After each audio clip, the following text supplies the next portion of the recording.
And just goes in my head now.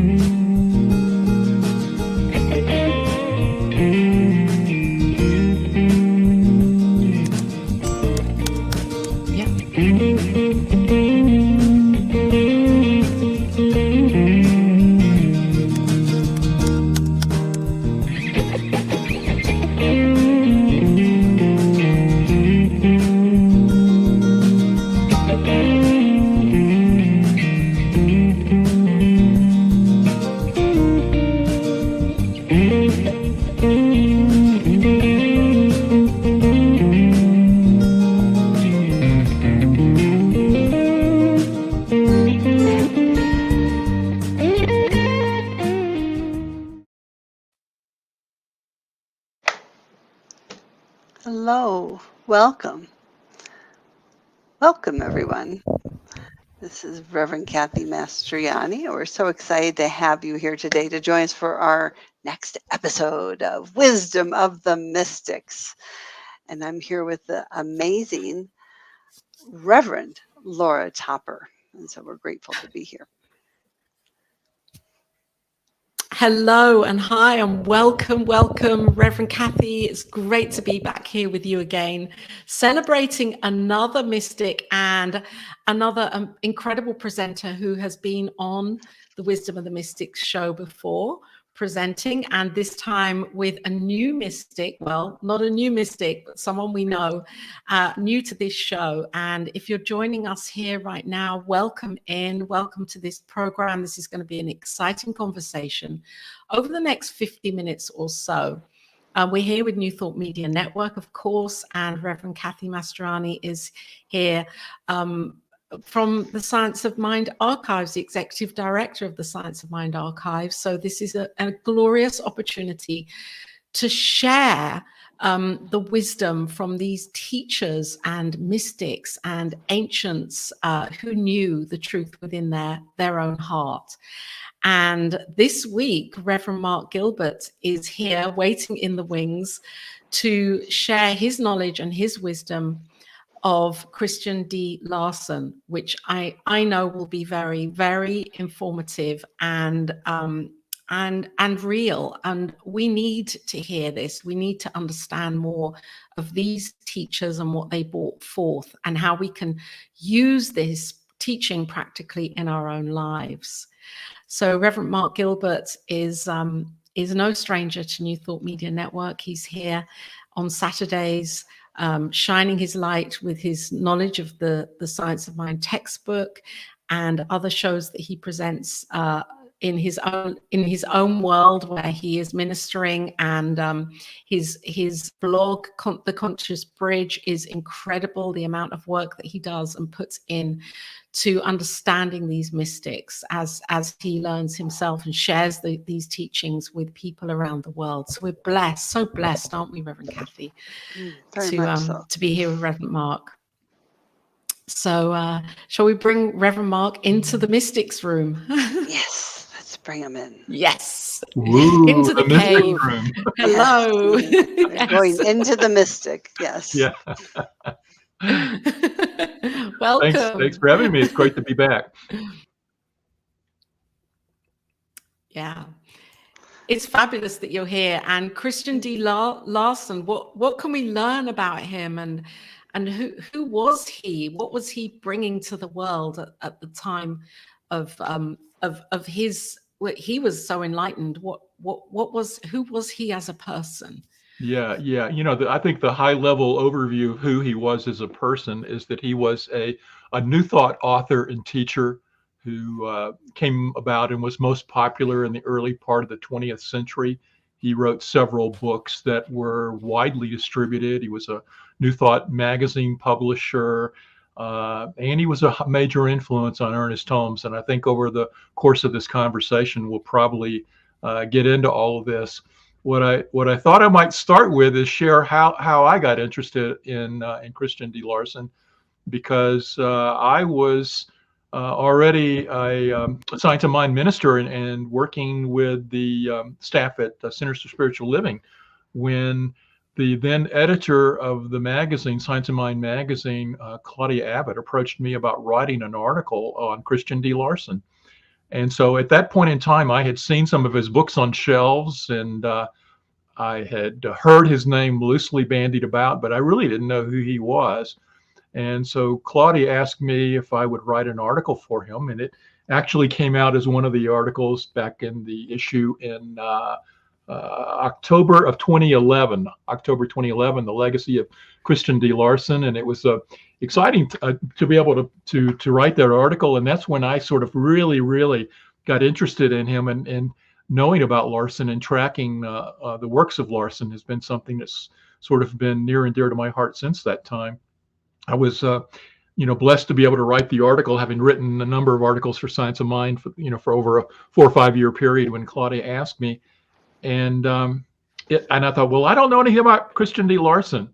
So I had to go out and start researching it. And the interesting thing was, and I'll quickly give you the sources of what were some of the key contents that supported me in writing that particular article.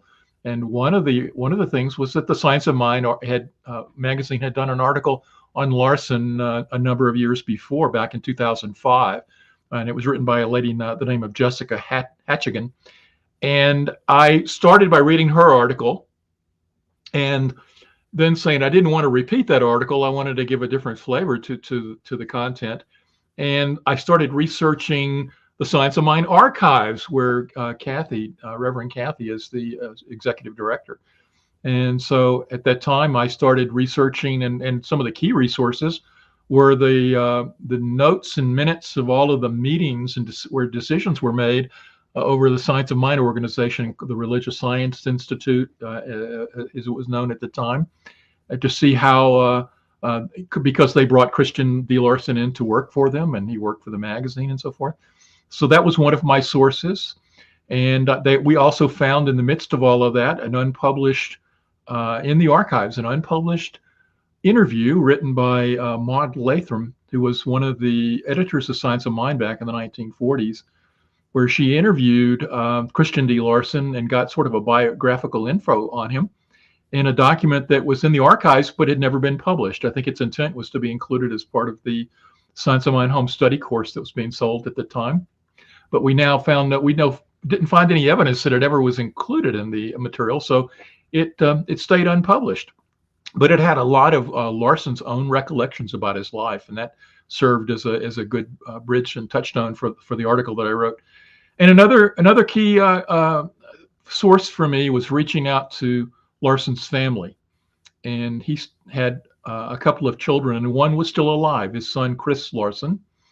And I had some really wonderful conversations with Chris back at the time that the article was being developed, and just a beautiful soul. And we had nice phone conversations, and then a lot of his quotes and recollections were woven into that article back at that time. And one sort of interesting postscript after the article was written was that after it was published, I think all of us know Mitch Horowitz. Mitch is the well-known New Thought author, and he was in the midst of writing a New Thought biography. I'll give him a plug for his book, which is really good, One Simple Idea, that he published a number of years ago. And it's an interesting biography or a story of New Thought in general. And he included one short section in there with of several pages detailing some of the works of Christian D. Larson and his involvement and impact on New Thought. And so Mitch actually reached out to me, and we shared some resources and material, and which led to a nice acknowledgement in his book, which I really appreciated. And Mitch found some interesting stuff as well that helped flavor the story of Christian D. Larson a little bit. There's a couple of things I think I do want to share with you, and I'll let you guys direct which way you want me to go on it. But I'd like to maybe give a little bit of the bio on Larson, and then also talk about some of the key concepts and ideas that he was instrumental in introducing in New Thought. And so, but I'll stop there because I know I can get wound up and start talking. And I think that sounds wonderful. We would just love to know, who was he as a person? Did he did his socks match? Did he like lattes? Did he? What was he like? That's a great question, Kathy. And I think a lot of who he was can be determined by looking at his story, who he was in the times in which he was born. He was actually born in the late 1800s, and in 1874 he was one of 8 children. His parents were Norwegian immigrants who came over and settled in Iowa, and were farmers and raised crops and animals and farmed and fished and just sort of lived a basic meager existence. But his mother was very interested in natural healing, and so she actually introduced him to some concepts regarding the power of mind and the natural world to have a healing impact on it. And as we well know, as we study New Thought, that the late 1800s and early 1900s were a very ripe time in America for the process of mental healing. When we go back and look, Phineas Quimby to, the whole Christian Science movement, that and leading up to Emma Curtis Hopkins, who, was a very major influence in New Thought, is that this was the time that people focused on the power of the mind to heal the bodies. And that was a very natural aspect of who that was. But his parents were also fairly pious, and they had aspirations for him, and they were Lutherans, and they wanted him to be a Lutheran minister.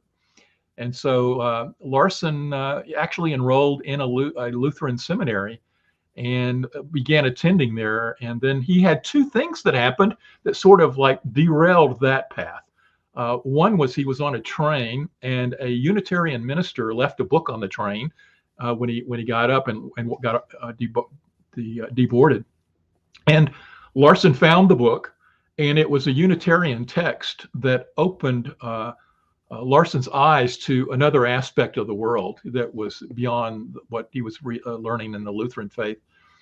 That was the first one. And the second one was while he was attending school, he had what he called a cosmic consciousness experience. And he didn't label it that at the time, but it was only much later in his life that he realized he had this sort of taste of oneness that came up for him that really made him recognize that there was more to life than just this physical life, that there was actually an experience that's much higher and deeper and more important in some levels than the physical life. And so these 2 events actually called him into questioning his path as a Lutheran minister. And he decided he wanted to follow the path of the Unitarians because they were more into, the unity in God within. And his following that was not met with much happiness by his parents, who wanted him to be a Lutheran minister. And they sort of said, no, we're not going to pay for your schooling. But he got a local businessman to actually underwrite his attending a Unitarian school. And there he started listening to sermons that talked about the healing from within and things of that nature that really sort of, excited him.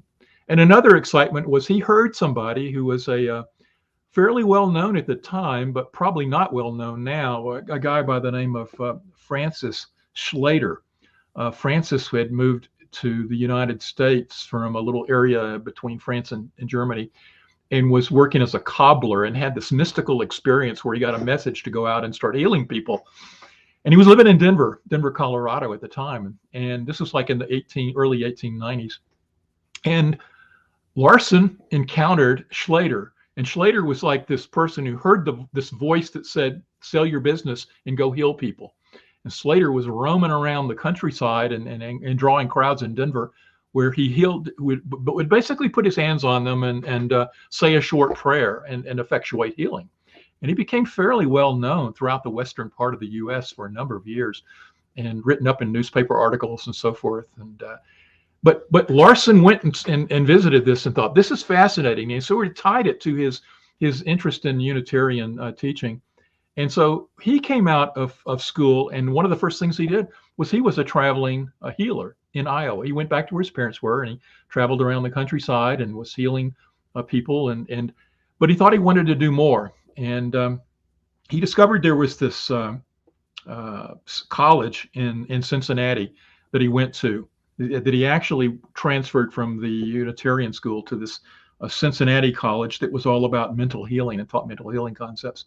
And from there, he learned, and actually it was after that he went to Iowa and then came back to the school in Cincinnati as a lecturer. he lectured for a little while and then decided he wanted to start his own school. So he started a mental healing school that he ran for 10 years in Cincinnati, and he started a magazine. Now, this is kind of interesting because so many people, and the last time I was on your show, we were talking about William Walker Atkinson, and he founded a magazine called New Thought. We also know that the Fillmores, created the Unity magazine, which had another name previous to that. Ernest Holmes eventually created a magazine. Everybody was creating New Thought magazines back in the early 20th century. And Larson was no different. He created a magazine called Eternal Progress. Now, in Eternal Progress is where he first started writing his beliefs and thoughts around, what is now called New Thought, and the power of the mind to heal. But he also went beyond the power of just physical healing and started introducing the concept as for healing for other things, and brought it into just having a very fulfilled life. But the other interesting thing about his magazine, Eternal Progress, was that he was very much interested in the American progress and the progress of the world. So the magazine was one interesting juxtaposition of New Thought content mixed with articles about new scientific findings and the new progressive era of science and how it's transforming farming and work and everyday life. And so it was this interesting mixture of just see how the power of thoughts is created in a greater world, and here's this greater world that's being created. And that was the message he really wanted to get out, is this interplay between the physical world and the mental world. And but like many people who published magazines at that time, they wrote a lot of articles, and then they would gather those articles up and make a book out of them. And he started writing books. And the first one he published was in 1907. It was called The Great Within, and he went on to publish over 40 books during his lifetime from that period starting in 1907. His most famous books came around the period of 1909 to 1912. 1909 is when he published a book called The Ideal Made Real, which was his first bestseller, and a book that had a major influence on Ernest Holmes, which I'll come back to in a second. And then he published a book called Your Forces and How to Use Them, and then The Pathway of Roses, which came out in 1912. So, and this was a very prolific period for Larson, writing a lot of books, and these books had a wide market. A lot of people were buying them, and he became fairly well known in the New Thought arena. Along at that time, he moved from Cincinnati to Chicago, which is interesting because so many people in the movement, Emma Curtis Hopkins and others, all sort of aggregated in Chicago. Is an interesting a place to come together and share New Thought thinking. And eventually, Larson left Chicago and moved to LA. Now, there's a little bit of a controversy about this, which I really didn't realize it until I read Mitch Horowitz's book, because he did some research on it. And I will just simply say this, that in the interview that Larson did with Maud Latham, he mentioned his move and said that his factory where his magazine was being printed in Chicago had burned down, and that's why he wanted a fresh start and moved to Los Angeles. And that's the story that's often told about Larson, is that fire destroyed his stuff in Chicago and he moved. But what Mitch was able to discover through some research is that actually there were creditors who had forced a bankruptcy proceedings upon him for his failure to pay some bills. And so there was actually that backdrop of just people who were desiring money. The other thing that Mitch came up with, which is sort of like an interesting thing, and I really don't want to dwell on it, but I'm going to put it out there in the interest of full disclosure, because people can have their warts, is that Larson, in his move to LA, he ceased the publication of his magazine, which was Eternal Progress. He had changed the name right before that to Progress. He moved out to LA and he restarted a new company, and he started republishing Eternal Progress out there. He also had a book that he had published in 1910, Your Forces and How to Use Them, which had become a good seller. And he recopyrighted it a couple of years later. And the thought is that perhaps Larson was trying to avoid creditors seeking the profits from that book. So even to this day, there's a lot of sort of like some mistaken dates about when was that book published, 1910 or 1912. And the confusion really was created by Larson and himself by first publishing it himself under one company name in Chicago, but then after they went into bankruptcy, he moved and republished it under another company name in LA a couple of years later. Normally, most books we wouldn't care, but that book became, was a bestseller, and it's one of the things that's well known about. It had a little poem in there called "Promise Yourself," and "Promise Yourself" was so well loved that the Optimist came to Larson in 100 years ago, 1922 to be exact. Will Rogers, the well-known American humorist, came to Larson and asked if they could use that poem as the credo for the Optimist Society, and to this day, it's still known as the Optimist Creed. But it was written by Larson, and it's one of his most well-known pieces of work. And maybe we can read. It's fairly short. Maybe we can, just read that later. But the thing that I think is interesting in this movement from Chicago to LA is that Larson comes out there and reinvents himself, but he's already well known.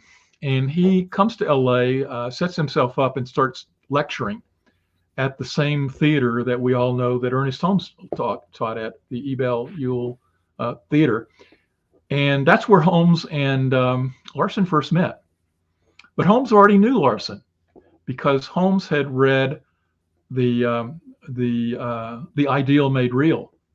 And one of the things that Holmes learned from that book and got excited about, well, there are a couple of concepts that Larson introduced to Holmes that Holmes had not really fully fleshed out in his own philosophy yet. And the first one was the style or manner of praying, of going within with an understanding that you're tapping into something greater, and that is what you're desiring is going to be manifest just naturally, and to think as if it's done and to have thanks for that.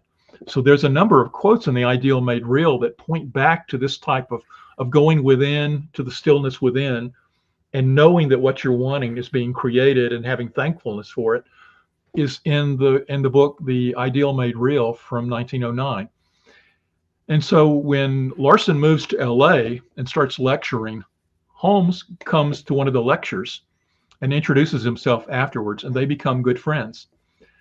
And Holmes actually wants Larson to come to work with him, and at some point in time, and Larson sort of like doesn't want to. Holmes wanted him to start a church at one point, and Larson sort of rejected that. What Larson really enjoyed, this is maybe something that would be key to Kathy's question a moment ago, is that Larson enjoyed lecturing, and he enjoyed healing people. He enjoyed taking people into prayer work and doing healings.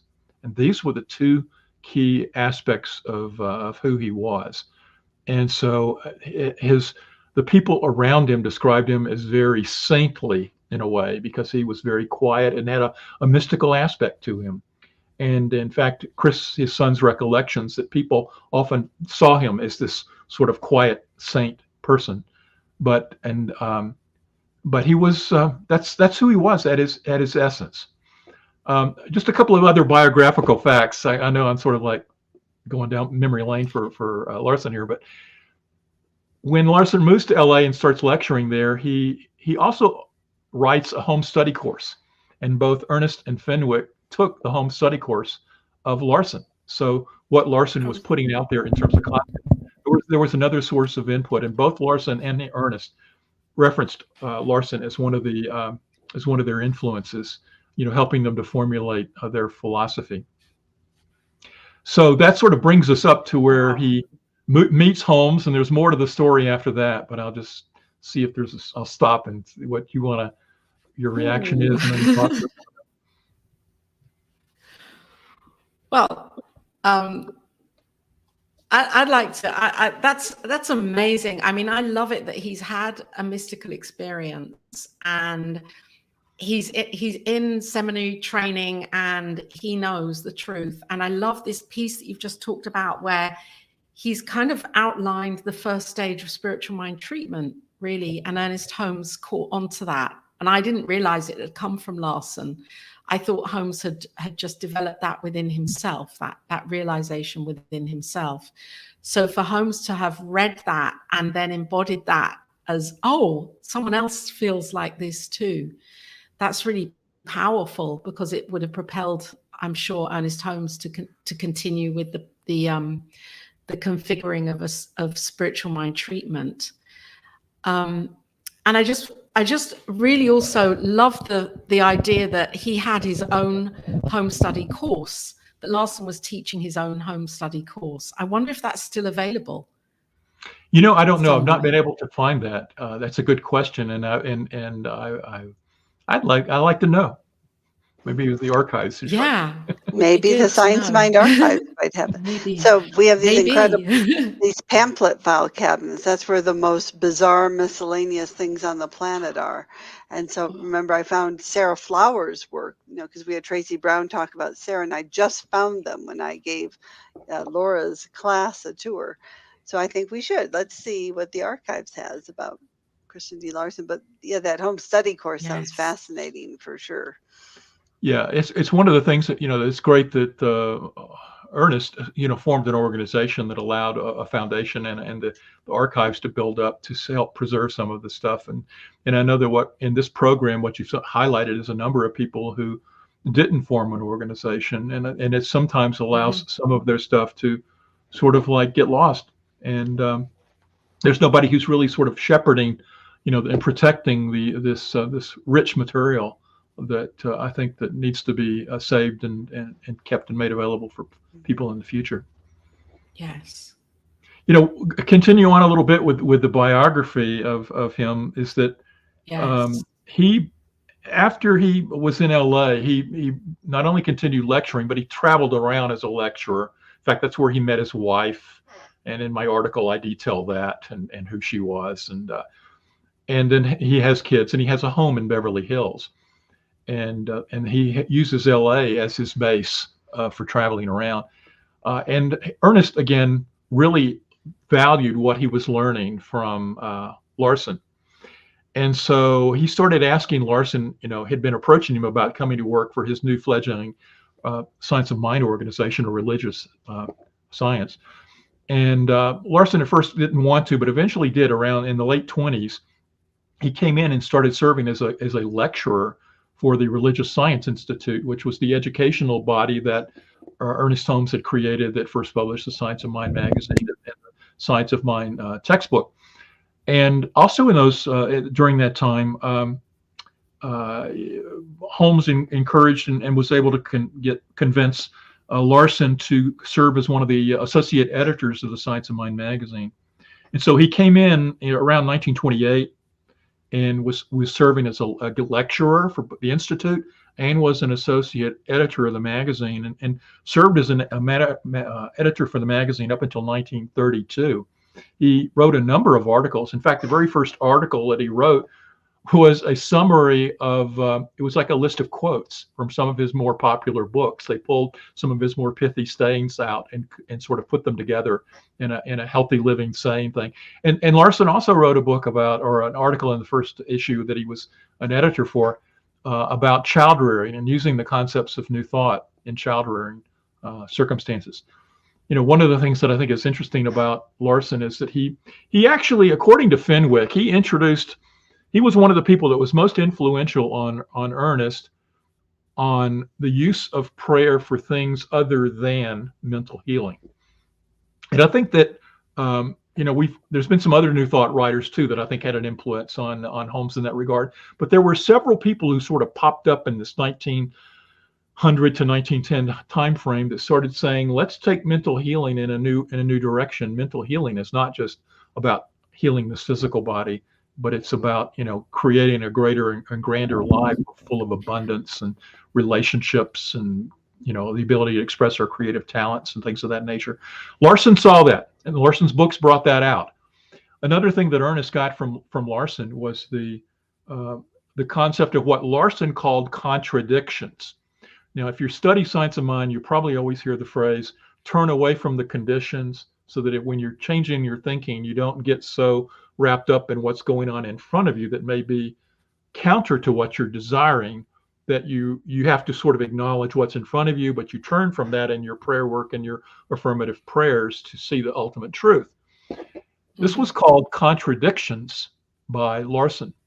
And Holmes actually picked up that idea from Larson, the idea of taking what were apparent contradictions in the physical life from what your desired state was, and making that shift. What Larson taught was that thoughts created the contradiction. Thoughts can change what we're experiencing. And so it's all through the power of thoughts. Larson also was very, one of the things that sort of threads through all of his work is this concept of we live in different realms at the same time, different planes of existence. And I know we talked about this when we talked about William Walker Atkinson and the Kabbalion a few months ago, because that concept was in that book as well. But the concept that we have to acknowledge that we live in this physical world of form, but that there are higher worlds above it, including a mental world and a spiritual world. And so the nature of the book, The Ideal Made Real, that I mentioned a minute ago, that was such influence on Holmes. Well, what is the ideal? The ideal is that mental image, or that spiritual image, of the greatest expression of what can be manifest in the physical. And so the whole idea of the book, The Ideal Made Real, was to take that ideal state that we can imagine from the spiritual realm, and using the power of our mental thoughts to bring it down into form. The ideal made real. That was what that book was really about. And that is a concept that threads throughout all of Larson's writings, is this multi-planes of existence kind of thing, and the nature of using the power of thinking to reorient what we want in the world. The other thought, that the thing that runs through all of his writings, is a very practical, worldly aspect to it. And I think that's why his books were so popular back then. It's because they were very, even though they had this sort of heady, spiritual, multi-plane undertone, what was really in your face from the writings was how to use them, how to apply the concepts in the physical world in your life every day, and how you can shift yourself. And it included putting the hard work in, putting the effort into, and doing and living correctly, in the world. And so Holmes eventually is closing out a little bit about his life. I'll simply say that in the 1940s, he left the Institute. He suffered from glaucoma late in his life, and he continued to live on until 1962. I will point out, if you go on Wikipedia, for some reason, there's certain sources that have his date wrong, but we verified it. Mitch verified it too when he wrote his book, is that, and I've verified it with his family, that he passed in 62. So I don't know why the Wikipedia, I think, says 54 or something like that. But he lived on for a number of years. And during that period of time, he continued to see clients who came in for healings, even though he is losing his eyesight. And he was well known. His neighborhood was known for celebrities and stars in the Los Angeles area coming by and wanting mental healing treatments from Larson. Mae West, the famous actress, was one. Lionel Barrymore, the famous actor of the day, Bob Hope came in, and many other celebrities of the day. Larson was well known among the celebrity crowd, and was used as a person who could do mental healing and treatment work for them. He was seen as a very mystical person, and Holmes visited him frequently. His son remembers great conversations of he and Ernest holding themselves up in rooms for hours at a time and discussing philosophy. So, Holmes continued to see Larson as a colleague and friend, and someone that they shared a lot of interest and passions in exploring the metaphysical world and its application for all of us. Larson, he one interesting side note that we can come back into in a little while, that I'll just drop the seed on this one, is that in the midst of that interview with Maud Latham, it talks about an unpublished manuscript of Larson's. And I'll simply cut to the chase and say it was lost and it was found. And it's never been published. So that's out there, which we can talk about. Okay. Wow. Yeah. So what came through for me, there was so much information there, Reverend Mark. Emerson just came into my mind, and just a wondering of, this ideal made real, this idea of, of the divine being here in nature as everything. And I'm wondering if Larson would have been influenced by Emerson at all, especially as he was really, he was a Unitarian minister. Mm-hmm. If Emerson would have been a part of his research, and I'm just interested in that. Who were the writers of the time that Larson would have turned to, or those healers of the time that he would have looked at? Yeah, that's a great question, Laura. And I don't recall anything that I read specifically that talked about Larson being impacted by Emerson, but I would say the odds are he was, simply for the reason that you stated. If he went through the Unitarian training, and of course Emerson came from that tradition as well. Now, even though Emerson had some breaks with him a little bit, I think that the teachings of Emerson were so prevalent in the New Thought arena, and so many people used Emerson as a touchstone for their beliefs and writings, that I have no doubt that Larson would have been influenced by them, as well as many of the other popular New Thought people of the day. Larson doesn't. He lists some of the things that were turning points for him, like the Francis Schlater thing that I mentioned. But he doesn't necessarily talk a lot about the people who influenced him. Or Holmes, I think it's fascinating to read about Holmes, because he and through Fenwick we hear about a lot of the influences on Ernest Holmes, but Larson's a little more of, he presents his writings to help teach, and he's not so much about where I got these from. But obviously, as you read him, and even the things that we can talk about with the idea of using prayer for not things other than physical healing, that idea had been in the milieu of New Thought even before Larson was writing. So there's no doubt that Larson was picking up on what was going on in the New Thought arena, and was very much attuned with it. And I think he would have been impacted by Emerson very much so. Here's on that point, there's Mitch Horowitz in his book, he lists a bunch of sayings that I thought was kind of interesting, terms that we all have heard, that he feels and believes that Larson actually coined.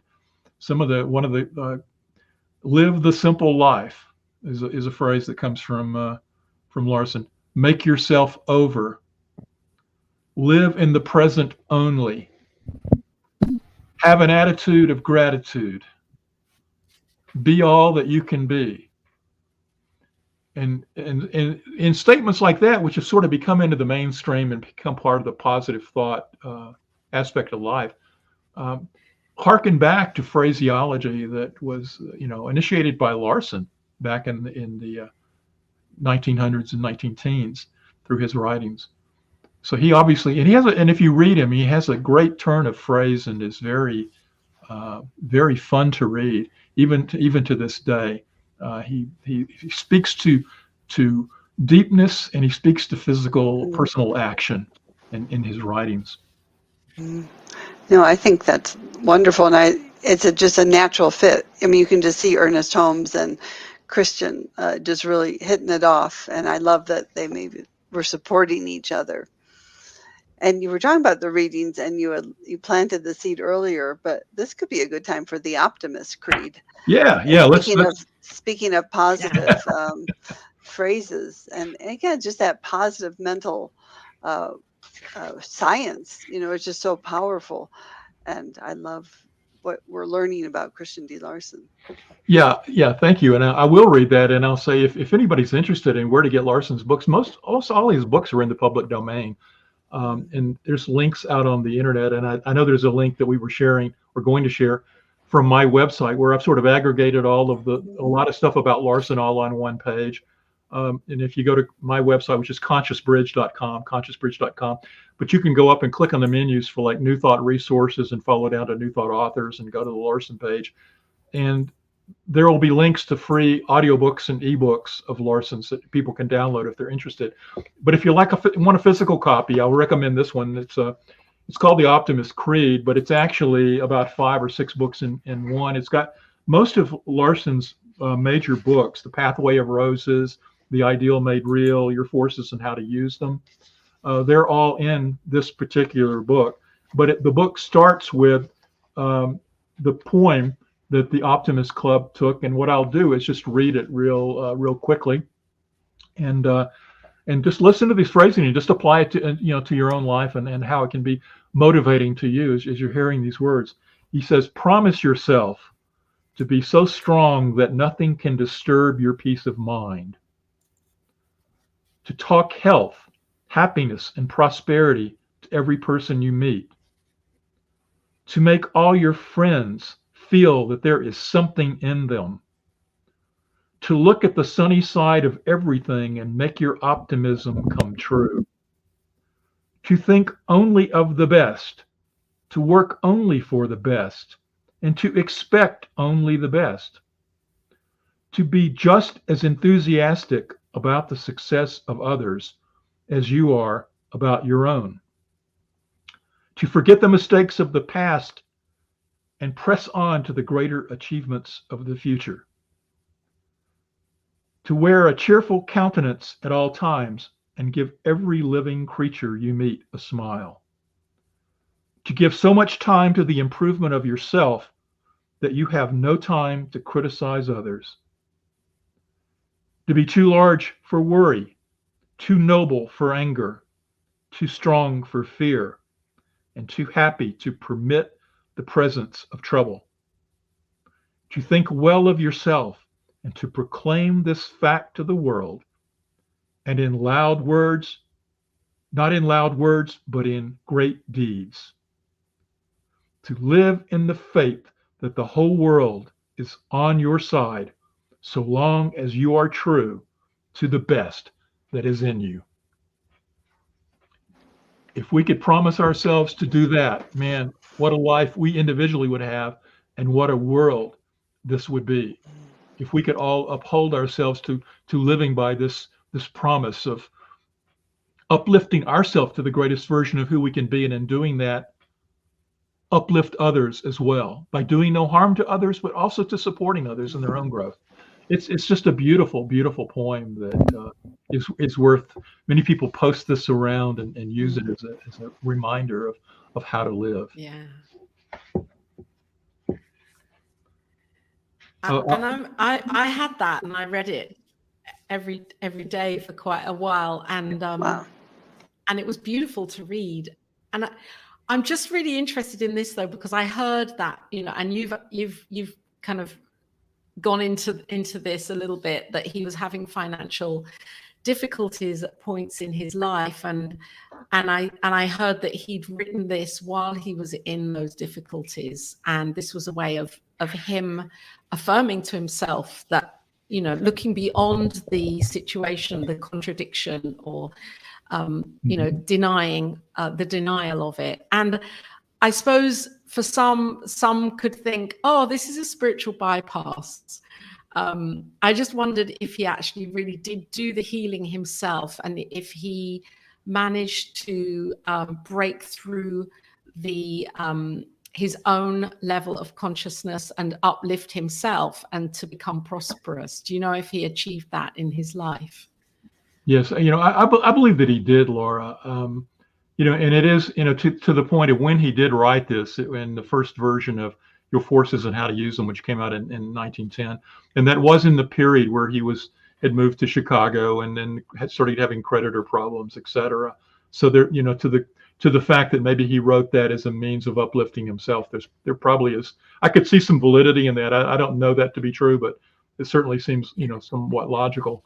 But when he did reinvent himself, all I have been able to discover through the time that he was in LA was a person who cared about others. He had a very mild approach, that His son, Chris, talks about his great ability to do treatment work, how he healed a pet one time that they thought was deathly ill, and that the pet had gotten better through the words of his father. That people treated his father with such love, with such respect, and his father had such loving kindness for each other, and that he had this network of not only celebrities but people in the metaphysical movement who counted on him, and he lived in Beverly Hills in a nice place, so he apparently had some degree of prosperity and success, and and his books continued to sell, and he continued to be well known even beyond his death. So I would like to think that he perhaps it was something he wrote that helped him through a troubled period in his life. But most everything that I've read about.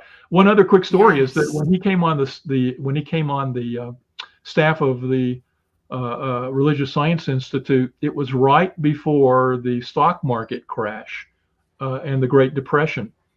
And so others have written that it was so wonderful to have him come in because he actually counseled and helped people who worked there navigate through the challenges they were feeling of the depression and the loss that was occurring, and that there was a divine perfection in the fact that he came on the staff at that time and could use the power of his prayers and treatments to help others navigate the challenges they were currently facing. That is perfect. Yes. But if I can read one more thing, this is from The Ideal Made Real. He outlines a quick some steps to the paths to happiness. And this was his 12 steps to happiness. And he says, happiness does not come from having much, but from being much. And he writes the 12 steps, and I'm not going to describe them. I'll just list them real quickly. Live the simple life, kind of like Thoreau. Live the serene life. Be calm and peaceful and so forth. Be in love with the world. Be useful. Think and speak the beautiful only. Forgive and forget everything that seems wrong. Be perfectly contented with the present. Seek the ideal. And again, that ideal is that spiritual vision of what's the greatest. Develop the whole person. It is develop not only your physical self, but your spiritual and your mental self as well. Open the mind to beautiful thoughts only. Be in touch with the harmony of life and consecrate every moment to the higher life. Beautiful steps and wisdom. And again, it gives you a taste of the fact that he speaks in these new thought using the power of mind, but he brings it to the very practical. How do you change your life? How you can do it. And here's steps on how you can do it. And I think that's why he was so successful as a writer. Do we have much time left? Can I have time to talk about his unpublished book? Yes. I think so. Yeah, as far as okay. I'd just like to say, for me, when you were reading that, and I don't know how you feel about this, Reverend Kathy, when you were reading it, I felt that he's really simplified it in a way that is secular. Anybody could have picked that up and read it and not felt threatened with any kind of religious bias or content in there. They're simple things that he's written down and very meaningful. And maybe that was the attraction with Ernest Holmes, because whereas Ernest was really talking spirituality and metaphysics and mysticism, this just feels as if he's coined it in a way that anybody could have accepted that in their hearts. Yeah, I really believe that's why he was so successful, is because he wrote in a way that you could take it and apply it, and you didn't feel threatened by it, no matter what beliefs you had. You came into reading them. Yeah. No, and I love that it's called The Ideal Made Beautiful. Real, because that's what I felt when I heard it. It's like, yes, that is the ideal, is to aspire for those concepts and ideas. So thank you for sharing that. Yeah. Yeah. And maybe as a last thing, I'll give you sort of a teaser of this unpublished work of of Larson's that's never been published as far as I know. Oh, But, you've got it. Yeah. You've got it. Well, I have. Oh. I have it. But there's a story there. But let me just Okay. say that when I wrote the magazine article, and we discovered the interview, and it referenced that from the archives, and it referenced him writing his autobiography. That I said, well, where is this autobiography? And that led to me asking his son Chris about that. And Chris said the only book he was working on at the time, in his later years when the glaucoma was so bad, and he wrote all his books by hand, by the way. He had a very tiny handwriting, and just very, but every book, nothing computer, nothing typed, all handwritten. And Chris said the only book he was working on was a book on metaphysical concepts that he had finished before he died, and it had never been published. And so I said, well, where is it? And so through these conversations, we discovered that Chris had previously submitted this book to some people for consideration and publication, and he had never heard back on it. And so that set me off researching where was the book. And we went through a lot of contacts and some support from the folks in Science of Mind Publishing at the time. We went through trying to track back where this manuscript might be. And we were unable to find it. And so by the time I published the article, I had to go back to Chris and say, his son, and say, oh, I'm so sorry, I don't know where. We tried our best to try to find this manuscript that was previously submitted many years ago to other people. And lo and behold, about 2 years later, one of the business managers there on the magazine found a copy of the transcript, not the original manuscript, but a transcript of the manuscript. Wow. And so we were able to digitize that and inform the family that we had found the transcript, and I got it back to Chris Larson, the son, and we also at the time tried to submit it into one of the. I had some contacts at a publishing firm that published a lot of spiritual books, and invited them to take a look at it. And although they declined to publish it, we put it back in Chris's hands and said, "You guys probably want to get this published. Take a look at it. Here it is." And I did hold a digital copy of it. So in prep for today's meeting, I thought, well, let's go back and review that, because I hadn't really thought about it. And I've reached out to the family again to see if it's been published, because my limited research on the internet doesn't show that it's ever been published. And I've given them the offer of helping if they would like, of bringing the book out to the world, because I think it's, if nothing else, holds great historical value.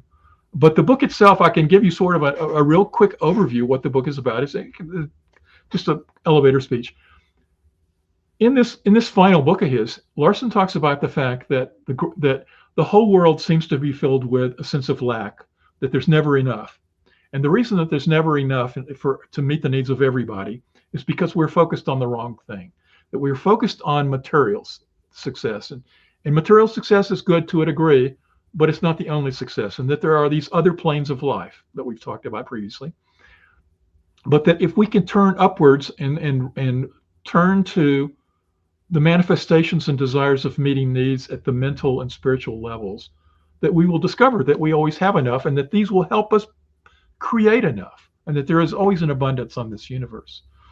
And so the whole idea of the book is to shift and reorient people from thinking of focusing on the material lack, and to see the abundance of the universe that's available in this scale of greater being. And there are some passages in the book that are just very beautiful, very beautiful. And I would love to see that this made available to the public at some point in time. But even in his final years, Larson was still serving. You can see in his writing flavors of the mystic in that, flavors that are talking about the greater expansive nature of who we can be, and what the world would be. In fact, the last chapter of the book is really about painting a picture which makes me think of the CSL vision statement of create a world that works for all, because that's ultimately what his last chapter was all about. Was about imagining the world possible, where everybody's needs are met, and that we're all being able to focus on greater needs. And it's a very beautiful book and a very great clarion call for us all to look at how we can reorient this world and make it a world that works for all. Wow, what a beautiful story. What a beautiful uncovering of this book, which I know will be in the world when it, in divine, perfect timing. And it's just such a blessing that you followed your heart and calling to reveal it. Yeah, it's always been something that it's since the initial article, 11 years ago. It's like this is still out there around my life as well. So anything I can do to support, the family and bringing this book out, I think it would be wonderful for fans of Larson to see some of his last work. And how old is his son, Chris? Oh, and well, oh, sorry. Well, he would be 97. That's why I was wondering, is 80s or 90s by now? Oh. Yes. Wow. Yeah. But I have reached out to other family members that I have some info on. So we'll stay tuned. We'll see where it goes. Beautiful. I think that's a beautiful way to kind of. I'm going to go for it. I just wanted to share this because this is your website and your blog, Reverend Mark, which is so informative, and here you have your page on Christian D. Larson with many other mystics and writers and healers and teachers that you have written on. They're all here on your blog, and the link is here in the on a banner, so we can put that up as well for anybody that's interested in watching, in researching more.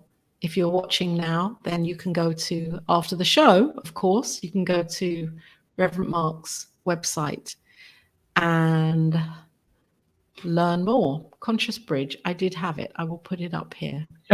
And if you go to consciousbridge.com, if you don't want to type in the long URL, you can just go up there to resource library and go down and follow New Thought and New Thought authors, and you'll find it. It's hopefully pretty intuitive.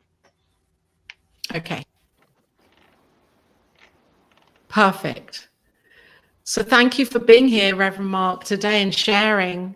And thank you, Christian D. Larson, for being here and exposing yourself in this way on Wisdom of the Mystics today.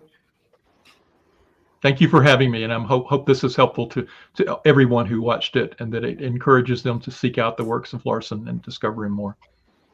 Well, and thank you for all you do. I mean, your just passion and your enthusiasm to learn more and to research these mystics and to bring them to light. We're grateful that you're on the Science Mind Archives Board and you're working on a lot of projects for the archives. And so this is absolutely your passion, and we're grateful for you. Thank you.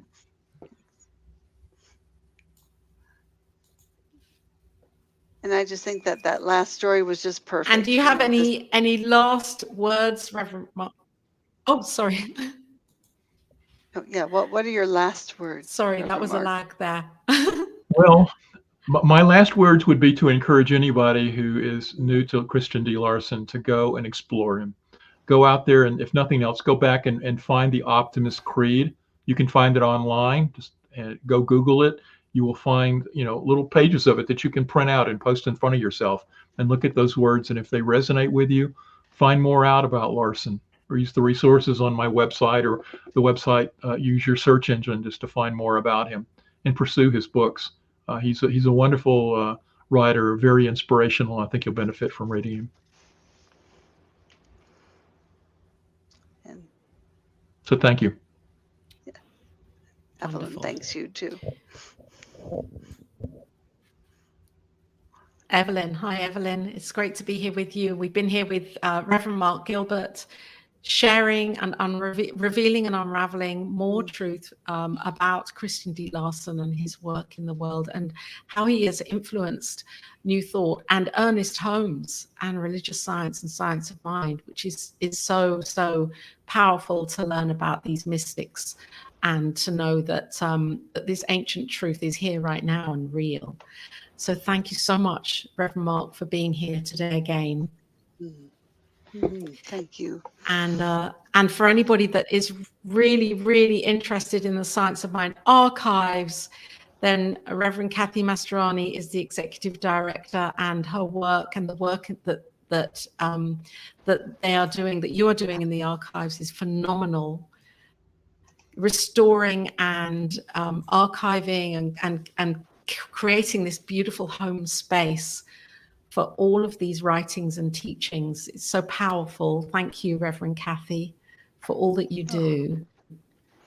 Oh, thank you, Reverend Laura. No, very honored, going, and it's a joy. And I'm grateful for you and New Thought Media Network and all you're doing to bring all this history alive and vibrant and accessible, so we can use it in our lives to make our lives even more joyful and more loving and peaceful.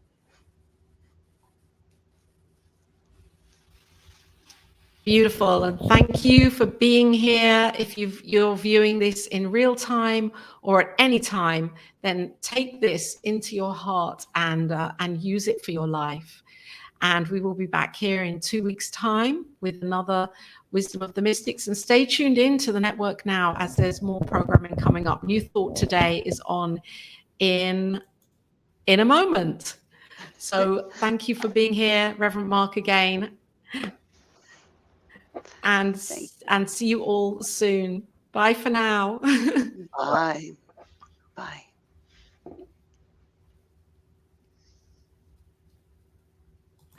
Okay.